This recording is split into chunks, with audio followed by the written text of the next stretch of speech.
We're now in our final block of the NFL's Way to Play offseason training, and in this block, we're gonna get explosive because that's how we play our game, and that's what you are gonna need in order to become the best player that you can be. So in today's training, we're gonna focus on force through the ground. You've heard this coaching cue in the past, but how we're gonna connect it is a bit differently. Generally speaking, as an athlete in a block or a tackle, we're thinking about how physical we can be with the opponent.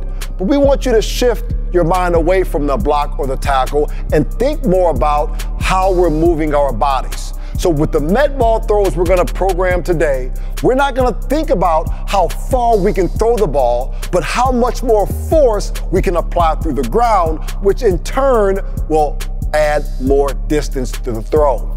We want you to shift your mindset today. Don't worry about the block, don't worry about the tackle. Focus on you and your movement. You want to be more forceful, more force through the ground, but that's intentional. So let's be intentional in today's workout. Focus on the main thing, not the result, but the main thing and the process, and let's get ready to play some football.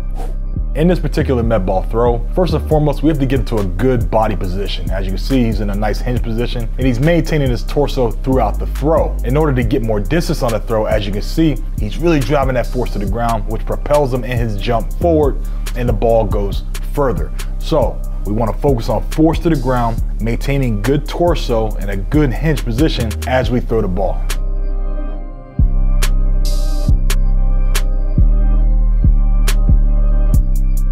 Once again, we're gonna get it to a good position. Notice the body position before he jumps and presses the ball out. In order to have good force to the ground, we need to have a good starting position. This is gonna allow us to have the byproduct of putting more force to the ground and allowing the ball to go further. If we don't start with a good position to begin with, the ball will not traject the way we want it to go. In this rotational med ball throw, what we're really focusing on is the rotational benefits of the core. So we're working our rotational core, and really where that force is coming from is our left lateral side of the body. If we were throwing it to the right, it'd be coming from our right lateral side of the body. And that goes from the left foot, the left hip, the left rotational core, and the shoulder.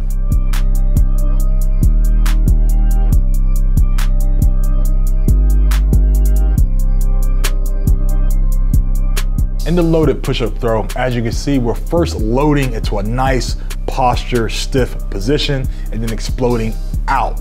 What we don't want to do is just come down really fast because the med ball is going to pull us forward and then we'll kind of go up like a slinky with our body not really trajecting straight up, but more trajecting on an angle. That's not what we want. Really focus on keeping your elbows locked, sitting into a hinge position, loading those hamstrings and glutes, and then driving out of the bottom and allowing the med ball to go straight up vertical. That's our less exercise for today. The key is focusing on force of the ground to allow the med ball to go the distance that we want.